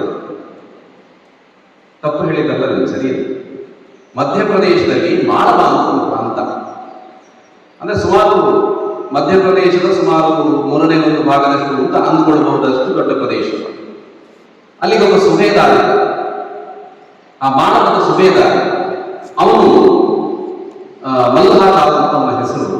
ಅವನು ಒಂದು ದಿವಸ ತನ್ನ ರಾಜ್ಯದಲ್ಲಿ ಓಡಾಟ ಮಾಡ್ತಾ ಇದ್ದಾಗ ಒಬ್ಬಳು ಹೆಣ್ಮಗಳು ಈಶ್ವರನ ಪೂಜೆ ಮಾಡ್ತಾ ಇದ್ದಾಳೆ. ಈಶ್ವರನ ಪೂಜೆ ಮಾಡ್ತಾ ಇದ್ದಾಳೆ ಅಷ್ಟೇ. ನಾವು ಆ ಕಡೆ ಹೋಗುವಾಗ ಎಷ್ಟೋ ಜನ ಪೂಜೆ ಮಾಡೋದನ್ನು ನಾವು ನೋಡ್ತೀವಿ. ಆದರೆ ಈ ಸುಬೇದಾರ್ ನೋಡುವಾಗ, ಮಲ್ಹಾರ ನೋಡುವಾಗ, ಈಕೆ ಪೂಜೆ ಮಾಡುವಾಗ ಆಕೆಗಿದ್ದಂಥ ತಲ್ಲೀನತೆ, ಆ ಶಿವನ ಜೊತೆಗಿದ್ದಂಥ ತಲ್ಲೀನತೆಯನ್ನು ನೋಡಿ ಈತ ಯೋಚನೆ ಮಾಡೋದು, ಯಾರು ಅಂತ ಗೊತ್ತಿಲ್ಲ, ಹೆಣ್ಮಗಳು, ಈ ತಲ್ಲೀನತೆ, ಈಕೆ ನನ್ನ ಮನೆಯ ಸೊಸೆಯಾದರೆ, ಅಂದ್ರೆ ಆ ತಲ್ಲೀನತೆ ನೋಡಿ ಹೇಳು, ಮನೆಯ ಸೊಸೆಯಾದರೆ ಬಹುಶಃ ನನ್ನ ವಂಶವನ್ನು ಬೆಳಗಲಿಕ್ಕೆ ಸಾಧ್ಯ ಆಗುತ್ತೆ ಅಂತ ಅವನಿಗೆ ಮನಸ್ಸಿಗೆ ಬರುತ್ತೆ. ಹೋಗಿ ಮಾತಾಡ್ತಾರೆ, ಅವನ ಮನೆಗೆ ಹೋಗ್ತಾರೆ. ಕೊನೆಗೆ ಆಕೆ ಆ ಮಲ್ಲಹಾರ ಅವನ ಮನೆಗೆ ಸೊಸೆಯಾಗಿ ಬರ್ತಾರೆ. ಅವನ ಮಗನ ಹೆಸರು ಖಂಡೇರ ಅಂತ. ಮಲ್ಲಹಾರ ಆ ರೀತಿ ಇರಬೇಕಾದ್ರೆ ಅವನು ಬಹಳ ಸಮರ್ಥ. ಯಾರನ್ನ ಹುಡುಗಿಯನ್ನ ಮದುವೆ ಮಾಡಿಸಿ ಸೊಸೆಯಾಗಬೇಕು ಅಂತ ಬಂದಿದ್ದಲ್ಲ ಮಲ್ಲಹಾರ, ಅವನು ತುಂಬಾ ಸಮರ್ಥ, ಧೈರ್ಯವಂತ, ಶೌರ್ಯ ಇದೆ, ಜೊತೆಗೆ ಒಳ್ಳೆ ಆಡಳಿತಗಾರ, ಚಾಣಾಕ್ಷ, ಎಲ್ಲವೂ ಆಗಿದ್ದ. ಅವನು ಅವನ ಮಗ ಯಾರಿದ್ದಾನೆ, ಖಂಡೇರಾವ್ ಯಾರಿದ್ದಾನೆ, ಅವನು ಇವನಿಗಿಂತ ಮನೆಗೆ ಸೊಸೆಯಾಗಿ ಬಂದವಳ ಹೆಸರು ಅಹಲ್ಯಾಬಾಯಿ ಹೋಳ್ಕರ್ ಅಂತ ಅವಳ ಹೆಸರು. ಅಹಲ್ಯಾಬಾಯಿ ಹೋಳ್ಕರ್ ಅಂತ. ಅಹಲ್ಯಾಬಾಯಿಗೆ ಏನು ಅನಿಸ್ತಾ ಇತ್ತು, ಮಾವ ಬಹಳ ದಕ್ಷ, ಅವ್ರು ನೋಡುವಾಗಲೇ ಗೊತ್ತಾಗುತ್ತೆ, ಸಂಸ್ಕಾರ ಇತ್ಯಾದಿ ನೋಡುವಾಗಲೇ ಗೊತ್ತಾಗುತ್ತೆ. ಹಾಗಾಗಿ ತನ್ನ ಗಂಡನಾಗಬಲ್ಲಂತ ಖಂಡೇರಾವ್ ಕೂಡ ಹೀಗೆ ಇರ್ತಾನೆ ಎಂದು ಯೋಚನೆ ಮಾಡಿ ಸಂತೋಷದಿಂದ ಮದುವೆಗೆ ಒಪ್ಪಿಕೊಂಡಿದ್ದೆ. ಆದರೆ 2 ದಿನ ಕಳೆಯುವಷ್ಟರಲ್ಲಿ ಗೊತ್ತಾಯಿತು, ಅವನು ಪೂರ್ತಿ ತಂದೆಗೆ ವಿರುದ್ಧ ಇದ್ದಾನೆ. ಇರಬಾರದಂತ ಎಲ್ಲ ಕೆಟ್ಟ ಗುಣಗಳು ಅದನಿಗಿತ್ತು, ಎಲ್ಲ ಕೆಟ್ಟ ಗುಣಗಳು ಅದನಿಗಿತ್ತು. ಈಗ ಏನ್ ಮಾಡಬೇಕು ಅವಳು? ಅಹಲ್ಯಾಬಾಯಿ ಏನ್ ಮಾಡಬೇಕು? ಅವಳಿಗೆ 2 ಕೆಲಸ ಇದೆ. ಒಂದು, ಮನೆಯನ್ನು ನೋಡ್ಕೊಳ್ಬೇಕು. 2ನೇದಿಗೆ ಗಂಡ ಹೀಗಿದ್ದಾನೆ, ಗಂಡನನ್ನ ಅವನ ತಂದೆಯ ಹಾಗೆ, ತನ್ನ ಮಾವನ ಹಾಗೆ ಮಾಡಬೇಕು, ಅವನೆಲ್ಲ ಗುಣಗಳನ್ನು ತರಬೇಕು ಅಂತ ಒಂದಷ್ಟು ಪ್ರಯತ್ನ ಮಾಡ್ತಾಳೆ. ಗಂಡನನ್ನು ತಿದ್ದಿ ನೀನು ಹೀಗಿರ್ಬೇಕು ಅಂತೆಲ್ಲ ಹೇಳಿ ಒಂದಷ್ಟು ಪ್ರಯತ್ನ ಮಾಡ್ತಾಳೆ. ಆದ್ರೆ ಒಂದು ಹಂತಕ್ಕೆ ಅವಳಿಗೆ ಗೊತ್ತಾಗುತ್ತೆ, ಇವನನ್ನು ತಿದ್ದೋದ್ರಿಂದ ಏನೂ ಪ್ರಯೋಜನ ಇಲ್ಲ, ಇವನು ಹೀಗೆ ಇರ್ತಾನೆ, ದುಷ್ಟನಾಗಿ ಇರ್ತಾನೆ ಅಂತ ಅವಳಿಗೆ ಗೊತ್ತಾಯಿತು. ಅಷ್ಟೊತ್ತಿಗೆ ಅವಳ 2 ಮಕ್ಕಳನ್ನ ಸ್ವಲ್ಪ ಗಂಡನಿಂದ ದೂರ ಉಳಿಸಿ, ಗಂಡನ 2 ಮಕ್ಕಳ ಮೇಲೆ ಬೀಳಬಾರದು. ಮಕ್ಕಳು ಹೇಗಾಗಬೇಕು ಅಂತ ಹೇಳಿದ್ರೆ ಅಜ್ಜನ ಹಾಗಾಗಬೇಕು, ಮಲ್ಹಾರ ಅವರ ತರ ಆಗಬೇಕು ಅಂತ ಹೇಳಿಕೊಂಡು ಈಕೆ ಆ ಮಕ್ಕಳಿಗೂ ಸಂಸ್ಕಾರ ಕೊಡಲಿಕ್ಕೆ ಪ್ರಾರಂಭ ಮಾಡ್ತಾಳೆ. ಜೊತೆಗೆ ಮಾವನಿಗೆ ಗೊತ್ತಾಗುತ್ತೆ, ನನ್ನ ಮಗ ಪ್ರಯೋಜನ ಇಲ್ಲ, ಮಾವ ಯೋಚನೆ ಮಾಡು, ಮಗ ಖಂಡೇರಾಯ ಪ್ರಯೋಜನ ಇಲ್ಲ, ಅದಕ್ಕೇನ್ ಮಾಡಬೇಕು? ತಾನು ಯುದ್ಧಕ್ಕೆ ಹೋಗುವಾಗ ರಾಜ್ಯದ ಆಡಳಿತವನ್ನ ಅಹಲ್ಯಾಬಾಯಿ ಕೈಗೆ ಕೊಟ್ಟು ಹೋಗ್ತಾ ಇದ್ರು. ರಾಜ್ಯದ ಆಡಳಿತ ಆಕೆ ನೋಡ್ಕೊಳ್ತಾ ಇದ್ರು. ಈ ರೀತಿ ನಡೀತಾ ಇತ್ತು. ದಿನ ಕಳೀತಾ ಇದ್ದಂತೆ ಈ ಹೆಚ್ಚು ಜವಾಬ್ದಾರಿಗಳನ್ನ ಅಹಲ್ಯಾಬಾಯಿ ಮೇಲೆ ಅವರು ಕೊಡ್ಲಿಕ್ಕೆ ಪ್ರಾರಂಭ ಮಾಡ್ತಾರೆ. ಇಷ್ಟಾಗುವಾಗ ಒಂದು ಯುದ್ಧ ನಡೀತದೆ. 1754ರಲ್ಲಿ ಕುಂಭೇರಿ ಯುದ್ಧ ಅಂತ ನಡೀತು. ಆ ಕುಂಭೇರಿ ಯುದ್ಧದಲ್ಲಿ ಅಹಲ್ಯಾಬಾಯಿ ಹೋಳ್ಕರ್ల ಗಂಡ ಖಂಡೇರಾಯ ಆತ ಸಾವನ್ನಪ್ಪುತ್ತಾನೆ. ಈಗ ಏನ್ ಮಾಡಬೇಕಾಗ? ಅಹಲ್ಯಾಬಾಯಿ ಏನ್ ಮಾಡಬೇಕು? ಅಹಲ್ಯಾಬಾಯಿ ಗೊತ್ತಿದೆ, ಅಂದ್ರೆ ದುಃಖ ಆದರೂ ಕೂಡ ಗೊತ್ತಿದೆ, ಆತ ಒಳ್ಳೆಯವನಲ್ಲ ಅಂತ ಗೊತ್ತಿದೆ. ಆದ್ರೂ ಗಂಡ ತೀರ್ಕೊಂಡಾಗ ಒಂದಷ್ಟು ದುಃಖ ಆಗೇ ಆಗುತ್ತೆ. ಆದ್ರೆ ಆ ದುಃಖವನ್ನು ಜನರಿಗೆ ತೋರಿಸ್ಕೊಳ್ಬಾರ್ದು. ಈ ರಾಜ್ಯದ ಮೇಲಿನ ಜವಾಬ್ದಾರಿ ಇನ್ನಷ್ಟು ಜಾಸ್ತಿ ಆಗುತ್ತೆ ಅವರಿಗೆ, ಹೆಚ್ಚು ಜಾಸ್ತಿ. ಯಾಕಂದ್ರೆ ಮಾವನಿಗೆ ವಯಸ್ಸಾಗ್ತಾ ಬಂದಿರ್ತದೆ, ಮಾವ ಇನ್ನಷ್ಟು ಜವಾಬ್ದಾರಿಗಳನ್ನು ಕೊಡ್ತಾರೆ. ಜೊತೆಗೆ ಮಕ್ಕಳನ್ನು ಸಾಕಬೇಕು. ಈ ಇಷ್ಟೂ ಜವಾಬ್ದಾರಿಗಳನ್ನು ಬಹಳ ಚೆನ್ನಾಗಿ ನಿರ್ವಹಣೆ ಮಾಡ್ತಾ 1760ರಲ್ಲಿ ಪಾಣಿಪತ್ ಯುದ್ಧ ಅಂತ ನಡೆಯಿತು. ಈ ಪಾಣಿಪತ್ ಯುದ್ಧದಲ್ಲಿ ಅಹಮದ್ ಶಾ ಅಬ್ದಾಲಿ ಅವರ ಜೊತೆಗೆ ಇಲ್ಲಿನ ಮರಾಠರಿಗೆ ಇವರಿಗೆಲ್ಲ ಸೋಲಾದಾಗ ಜನರೆಲ್ಲ ಒಂದ್ಸಲ ನಿರುತ್ಸಾಹದಲ್ಲಿ ಜನರಲ್ಲಿ ಉತ್ಸಾಹವನ್ನು ತರಬೇಕು. ನಮ್ಮಲ್ಲೂ ಸಾಮರ್ಥ್ಯ ಇದೆ ಅಂತ ನಾವು ಸೋಲ್ತಾ ಇದ್ದಾಗ ಜನರಲ್ಲಿ ಉತ್ಸಾಹ ಕಡಿಮೆ ಆಗ್ತಾ ಹೋಗುತ್ತೆ.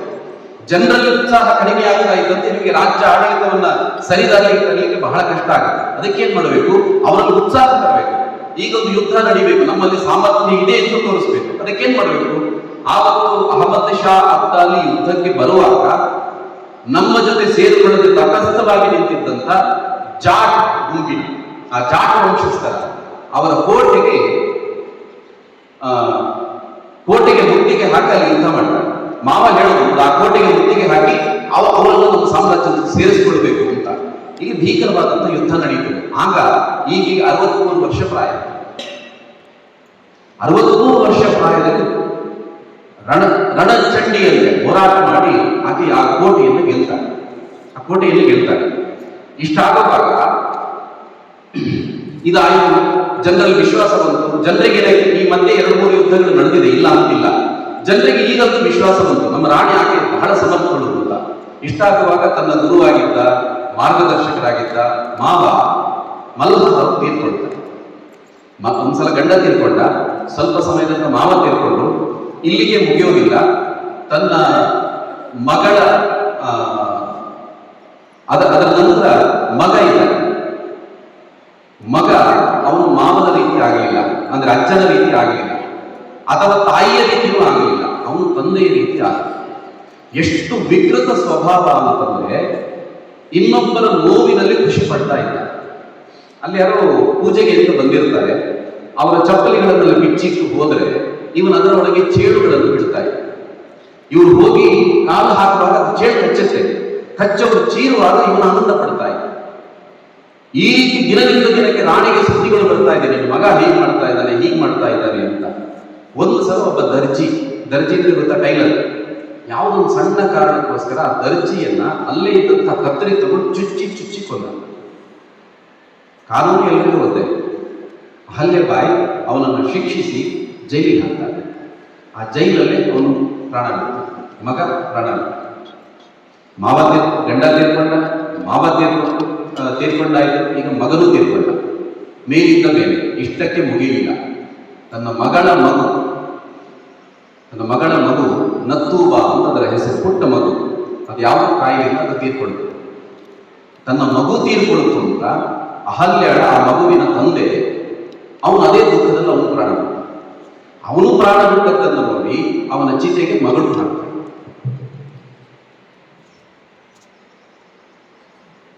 ಎಷ್ಟು ಒಂದರ ಹಿಂದೆ ಬಂತು. ಹೇಗಿರ್ಬೇಕು ಅಹಲ್ಯಬಾಯಿ? ಯಾವಾಗಲೂ ರಾಜನಾದವ ಅವನು ತನ್ನ ಎಷ್ಟೇ ದುಃಖ ಗುಂಡ ದುಮ್ಮಾನಗಳಿದ್ರೂ ಕೂಡ ಅದನ್ನು ಪ್ರಜೆಗಳ ಮುಂದೆ ತೋರಿಸ್ಕೊಳ್ಬಾರ್ದು ಅಂತಿರುವುದು. ಅದು ಯಾವುದನ್ನು ಈಗ ತೋರಿಸ್ಕೊಳ್ಳೋದಿಲ್ಲ. ಆದರೆ ಪ್ರಜೆಗಳಿಗೆ ತುಂಬಾ ದುಃಖ ಅಂತ ಅನಿಸುತ್ತೆ. ಈಕೆ ಹೇಗೆ ಸಹಿಸಿಕೊಳ್ತಾ ಇದ್ದಾಳೆ ಅಂತ ಒಂದಷ್ಟು ಜನ ಅಂತೂ ಹೇಳುತ್ತಾರೆ. ಈಕೆ ಹೇಗೆ ಅಂತಂದ್ರೆ ಆ ಕಂಠದಲ್ಲಿ ವಿಷ ಇಟ್ಟುಕೊಂಡು ನಗುತ್ತಾ ಇರುವಂತ ಈಶ್ವರ ಇದ್ದ ಹಾಗೆ ಅಂತ ಅಹಲ್ಯಬಾಯಿಯನ್ನು ಜನರು ಹೇಳಲಿಕ್ಕೆ ಪ್ರಾರಂಭ ಮಾಡ್ತಾರೆ. ಈಕೆ ಅತ್ಯಂತ ಧರ್ಮಿಷ್ಠೆ. ನಾನು ಆರಂಭದಲ್ಲೇ ಹೇಳಿದೆ, ಅತ್ಯಂತ ಧರ್ಮಿಷ್ಠೆ.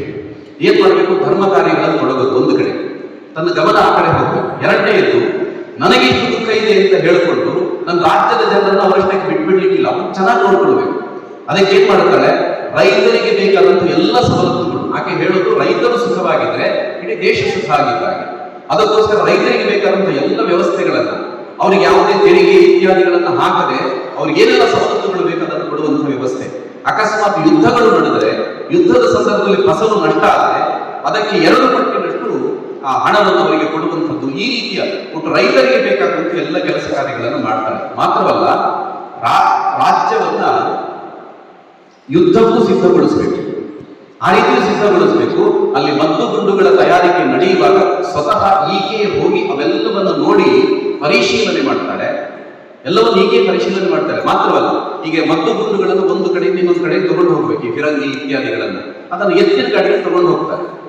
ಎತ್ತಿನ ಗಾಡಿಯಲ್ಲಿ ತಗೊಂಡು ಹೋಗುವಾಗ ಅಲ್ಲಿ ಎತ್ತುಗಳು ಬೇಕು, ಗಾಡಿ ಬೇಕು, ಮತ್ತು ಅದರಲ್ಲಿ ವ್ಯಕ್ತಿಗಳು ಬೇಕು. ಅಲ್ಲಿ ಹೋಗ್ತಾ ಇರುವಾಗ ಬಹಳ ದೂರದ ಊರು.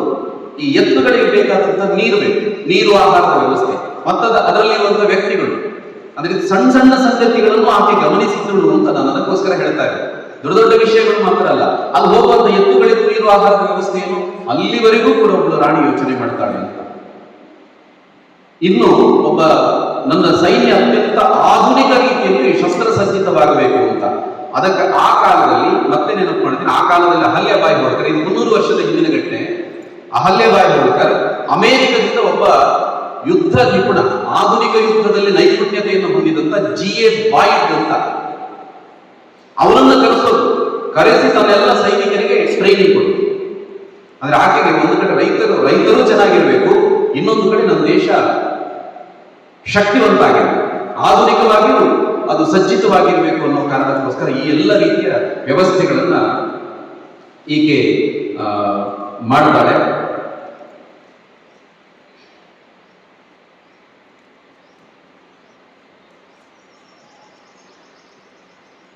ಒಬ್ಬ ನಾನಾ ಫಡ್ನವೀಸ್ ಅಂತ ನಾವು ಕೇಳಿರೋದು, ಮರಾಠ ಚಾಣಕ್ಯ ಅಂತ ಕರೆಯೋದು ಅವರನ್ನ. ಅವನೊಂದ್ಸಲ ಮಾತಾಡಿಸ್ಲಿಕ್ಕೆ ಬರ್ತಾರೆ.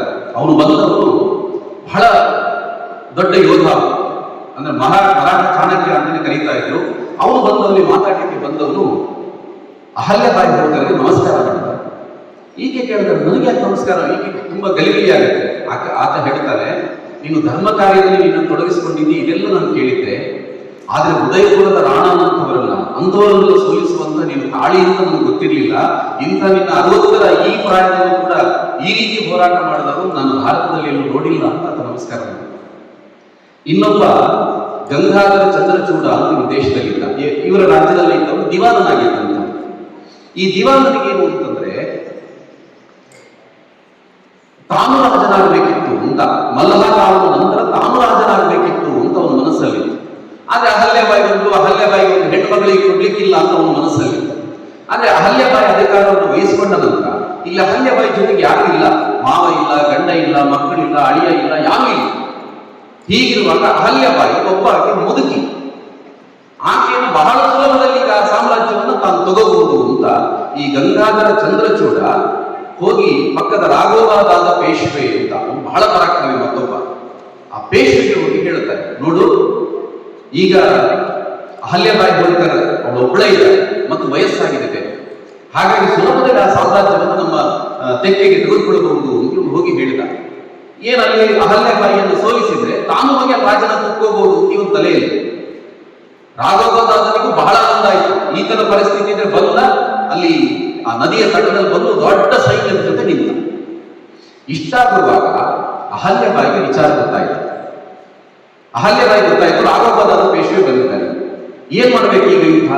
ಯುದ್ಧ ಮಾಡ್ಲಿಕ್ಕೆ ಹೋದ್ರೆ ಎಷ್ಟೋ ನಷ್ಟ ಆಗುತ್ತೆ, ಗೆಲ್ಲುವುದು ಸೋಲುವುದು ಆದಂತ ಎಷ್ಟೋ ಪ್ರಾಣ ಹೋಗುತ್ತೆ, ಎಷ್ಟೋ ಆರ್ಥಿಕವಾಗಿ ನಷ್ಟಗಳಾಗುತ್ತೆ, ಬೆಳೆಗಳ ನಾಶ ಆಗುತ್ತೆ, ಎಲ್ಲವೂ ಆಗುತ್ತೆ. ಆಗ ಅಹಲ್ಯಾಬಾಯಿ ಮಾಡುವಂತ ಒಂದು ತಂತ್ರ, ಒಂದು ಪತ್ರವನ್ನು ಬರೀತಾಳೆ. ಯಾರಿಗೆ ಪತ್ರ ಅಂದ್ರೆ ರಾಘೋಬಾದಾದನಿಗೆ ಪತ್ರ. ಅವನು ಪತ್ರ ಬರೀತ. ಆ ಪತ್ರದಲ್ಲಿ ಏನ್ ಬರೀತಾಳೆ ಅಂತಂದ್ರೆ, ನಾವು ಯುದ್ಧ ಮಾಡಬಹುದು, ಒಂದು ದಿವಸ ಯುದ್ಧದಲ್ಲಿ ನನ್ನ ಪರಾಕ್ರಮ ಏನು ಅಂತ ನೀನು ನೋಡ್ಲಿಕ್ಕೆ ಸಾಧ್ಯ ಇದೆ ಅಂತ ನೋಡೋಣ. ಆದ್ರೆ ಒಂದು ಯೋಚನೆ ಮಾಡು, ಯುದ್ಧದಲ್ಲಿ ಅಕಸ್ಮಾತ್ ನಾನು ಸೋತ್ರೆ ಅದರಲ್ಲಿ ಏನು ವಿಶೇಷ ಇಲ್ಲ, ಒಂದು ಹೆಣ್ಮಗಳು ಸೋತ್ರದ ವಿಶೇಷ ಇಲ್ಲ. ಅಕಸ್ಮಾತ್ ನೀನ್ ಸೋತ್ರೆ ನಿನ್ ಪರಿಸ್ಥಿತಿ ಏನು ಯೋಚನೆ ಮಾಡಿದ್ದೆ ನೀನು? ನಿನ್ ಪರಿಸ್ಥಿತಿ ಇಡೀ ದೇಶದ ಜನರಿಂದ ಇಲ್ಲಿವರೆಗೆ ಪರಾಕ್ರಮಿ ಅಂತ ಹೇಳ್ತಾ ಇದ್ದಾರೆ, ಅಕಸ್ಮಾತ್ ನೀನ್ ಸೋತ್ರೆ ನಿನ್ ಗೌರವ ಏನಾಗಬೇಡ ಅಂತ ಪತ್ರ. ಇಷ್ಟೇ ಬಂದಿದೆ. ಅವನೇನ್ ಮಾಡಿದ ತಕ್ಷಣ ಮತ್ತೊಂದು ಪತ್ರ ಬರ್ದ, ನಾನು ಯುದ್ಧಕ್ಕೆ ಬಂದಿದ್ದಲ್ಲ, ನಿನ್ ಪರಾಕ್ರಮಗಳಲ್ಲಿ ಬಹಳ ಕೇಳಿದೆ, ನಿನ್ನನ್ನು ಮಾತಾಡ್ಸ್ಕೊಂಡು ಹೋಗೋಣ ಅಂತ ಬಂದೆ ಅಂತ ಹೇಳಿ ಸೈನ್ಯವನ್ನು ವಾಪಸ್ ಕಳಿಸಿ ನೇರ ಬಂದು ಇವಳ ಜೊತೆ ಮಾತುಕತೆ ಮಾಡಿ ಅಲ್ಲೊಂದಷ್ಟು ಊಟ ಮಾಡಿ ವಾಪಸ್ ಹೋಗ್ತಾರೆ. ಅಕಸ್ಮಾತ್ ಯುದ್ಧ ಮಾಡಿದ್ದಿದ್ರೆ ಗೆಲ್ಲಬಹುದಿತ್ತೇನೋ, ಅಕಸ್ಮಾತ್ ಗೆದ್ದಿದ್ರು ಕೂಡ ಎಷ್ಟು ನಷ್ಟಗಳಾಗ್ತಿತ್ತು ಅಂತ. ಇದನ್ನ ತಂತ್ರಗಳು ಅಂತ ಹೇಳೋದು. ಈ ರೀತಿ ತಂತ್ರವನ್ನು ಮಾಡಿ ಅದೆಷ್ಟೋ ಸಂಪತ್ತನ್ನ ಉಳಿಸುವಂತ ಕೆಲಸವನ್ನ ಅಹಲ್ಯಾಬಾಯಿ ಹೋಳ್ಕರ್ ಮಾಡ್ತಾರೆ. ನಾವು ಅಕಸ್ಮಾತ್ ರಾಜರಾಗಿದ್ದೀವಿ ಅಂತ ಒಂದು ಅಂದ್ಕೊಳ್ಳಿ, ಒಂದು ಯಾವುದೋ ಒಂದು ಸಣ್ಣ ಸಾಮ್ರಾಜ್ಯದ ರಾಜರಾಗಿದ್ದೀವಿ. ನಮ್ಮ ರಾಜ್ಯದಲ್ಲಿ ಡಕಾಯಿತರಿದ್ದಾರೆ, ದೊಡ್ಡ ಪ್ರಮಾಣದಲ್ಲಿ ಡಕಾಯಿತ. ಈ ಡಕಾಯಿತರು ಬಂದವರದೆಲ್ಲ ತಲೆ ಹೊಡೆಯುವುದು, ದರೋಡೆ ಮಾಡುವುದು ಇದೆಲ್ಲ ಮಾಡ್ತಾರೆ. ನಾವು ರಾಜರಿಗೆ ಏನ್ ಮಾಡಬೇಕು?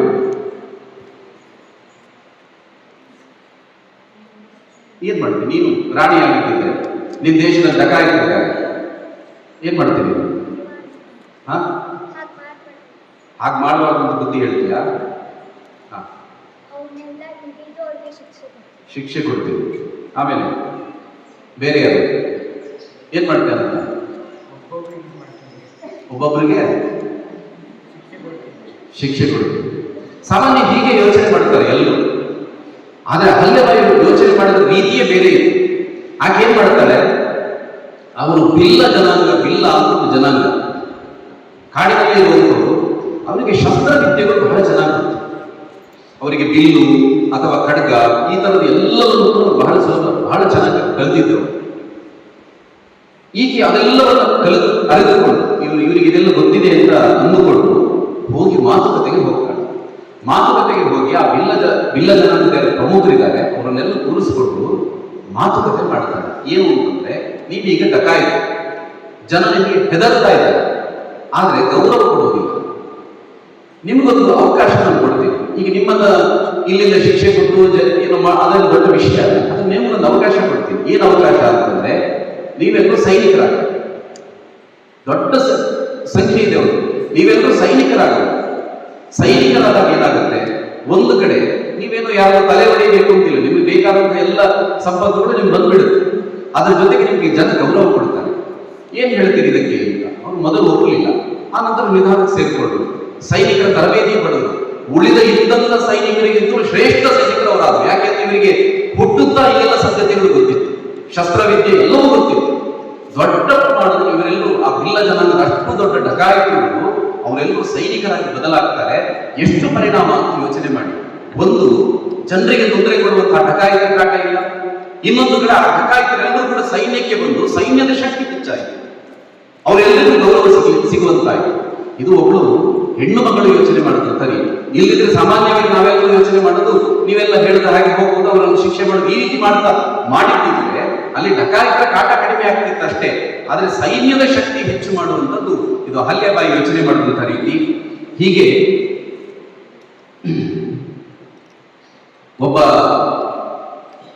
ಕವಿ ಇಲ್ಲ, ಅನಂತ ಪಲ್ಲಿ ಅಂತ ಅವನ ಹೆಸರು.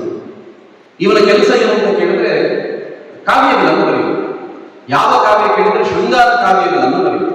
ಕೇವಲ ಶೃಂಗಾರ ಕಾವ್ಯ ಬಹಳ ಪ್ರಸಿದ್ಧಿಯನ್ನು ಪಡೆದ.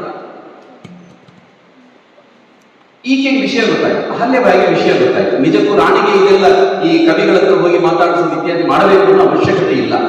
ಆದ್ರೆ ಅನಂತ ಪಲ್ಲಿಯ ಸಾಹಿತ್ಯವನ್ನು ಓದ್ತಾಳೆ. ಶೃಂಗಾರ ಕಾವ್ಯ ಅಂತ ಆದರೂ ಕೂಡ ಅದರ ಒಳಗಿರುವಂತಹ ಶಕ್ತಿಯನ್ನು ಕಾಣ್ತಾಳೆ. ಒಂದ್ಸಲ ಅವನ್ನ ಆಸ್ಥಾನ ಕರೆದು ಅನಂತ ಪಲ್ಲಿಗೆ ಕೇಳ್ತಾಳೆ, ನಿನಗೆ ಈ ಶಕ್ತಿ ಯಾರು ಕೊಟ್ಟರು ಅಂತ.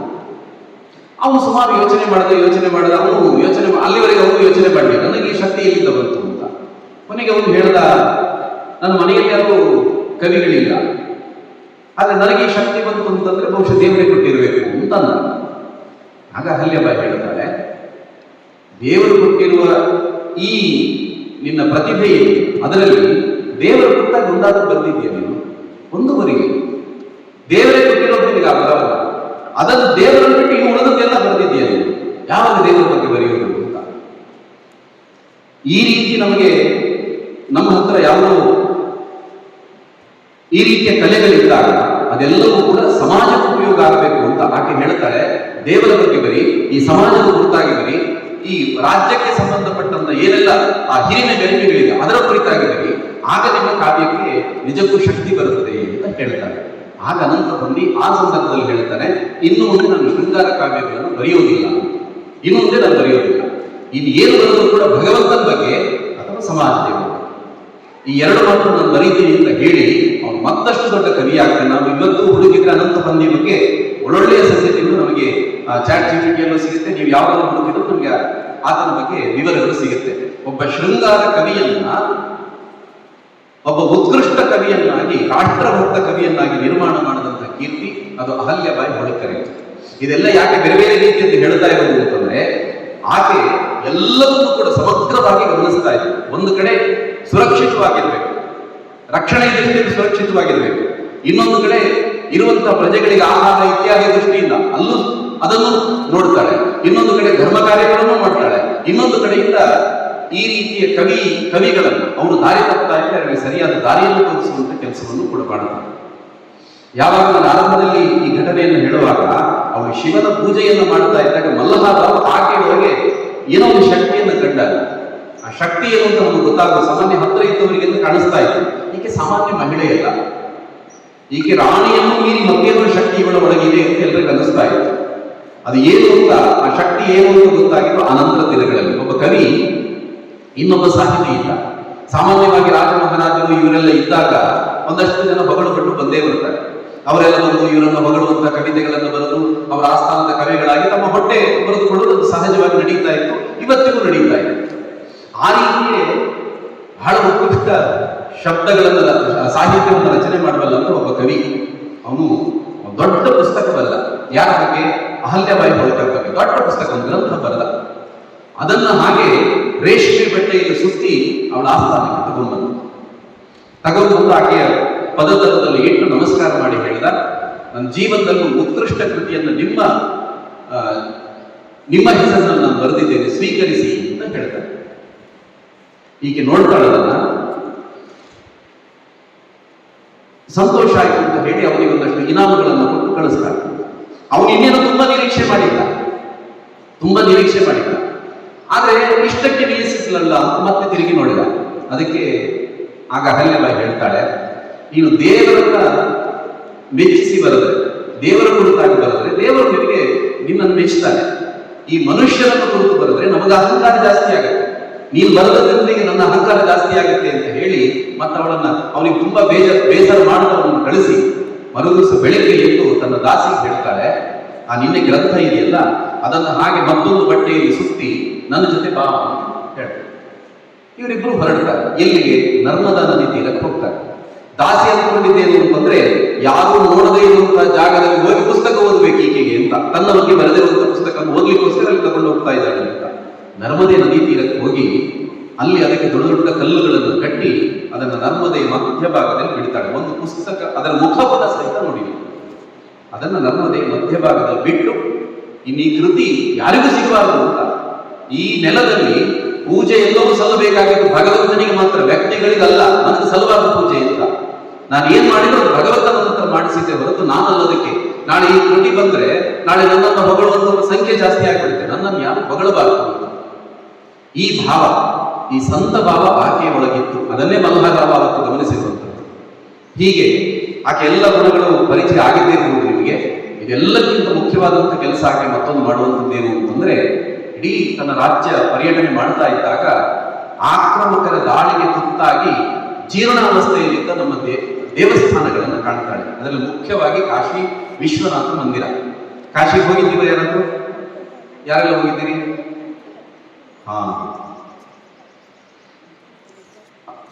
ಮುಂಚೆ ಸ್ವಲ್ಪ ಹೋಗುವುದು ಬರುವುದೆಲ್ಲ ಸ್ವಲ್ಪ ಕಷ್ಟ ಆಗ್ತಾ ಇತ್ತು. ಈಗಂತೂ ಬಹಳ ದೊಡ್ಡ ದೇವಸ್ಥಾನ ಮಾಡಿದ, ವಿಶಾಲವಾದ ಅಂಗಳ ಇತ್ಯಾದಿ ಎಲ್ಲ ಆಗಿದೆ. ನಾವೆಲ್ಲ ನೋಡಿದ್ರು, ಅಲ್ಲಿ ಹೋಗದೇ ಇದ್ದು ಮೊಬೈಲ್ ಇತ್ಯಾದಿ ನೋಡಿದ್ರು.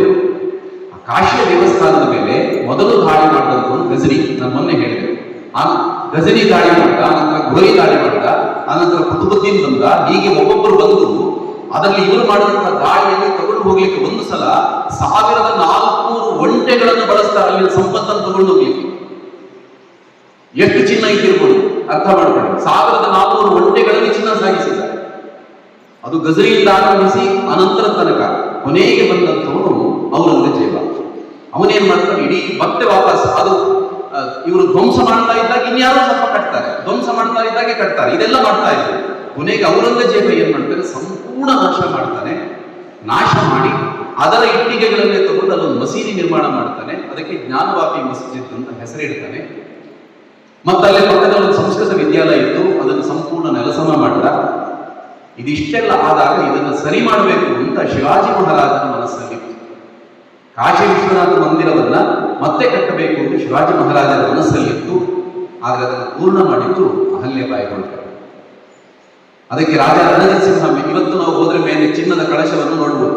ಆ ಚಿನ್ನದ ಕಳಶವನ್ನು ಇಟ್ಟಂತವನು ರಾಜ ರಣಜಿತ್ ಸಿಂಹ. ಇಡೀ ಇವತ್ತು ಇತ್ತೀಚೆಗೆ ಅದನ್ನ ಗಂಗಾ ಕಾರಿಡಾರ್ ಅನ್ನು ಹೊಸದಾಗಿ ಉದ್ಘಾಟನೆ ಮಾಡಿ ಹೊಸದಾಗಿ ನವೀಕರಣಗೊಂಡ ನಂತರ ಆ ಅಂಗಳದಲ್ಲಿ ಅಹಲ್ಯಾಬಾಯಿ ಹೋಳ್ಕರ್ ಮೂರ್ತಿಯನ್ನ ಪ್ರಧಾನಮಂತ್ರಿಯವರು ಉದ್ಘಾಟನೆ ಮಾಡಿದ್ದಾರೆ. ನಾವು ಈಗ ಹೋದ್ರು ಅಲ್ಲಿ ಅಹಲ್ಯಾಬಾಯಿ ಹೋಳ್ಕರ ಮೂರ್ತಿ ಇದೆ. ಶಂಕರಾಚಾರ್ಯರು ಇವರದೆಲ್ಲ ಅದ, ಅವರ ಜೊತೆಗೆ ಅಹಲ್ಯಾಬಾಯಿ ಹೋಳ್ಕರ ಮೂರ್ತಿ ಇದೆ. ಕೇವಲ ಕಾಶಿ ಮಾತ್ರವಲ್ಲ, ಅಯೋಧ್ಯೆಯ ಪುನರ್ನಿರ್ಮಾಣ ಮಾಡ್ತಾರೆ ಅಹಲ್ಯಾಬಾಯಿ ಹೋಳ್ಕರ್. ಈ ಕಡೆ ಮಧುರದ ಪುನರ್ನಿರ್ಮಾಣ ಮಾಡ್ತಾರೆ.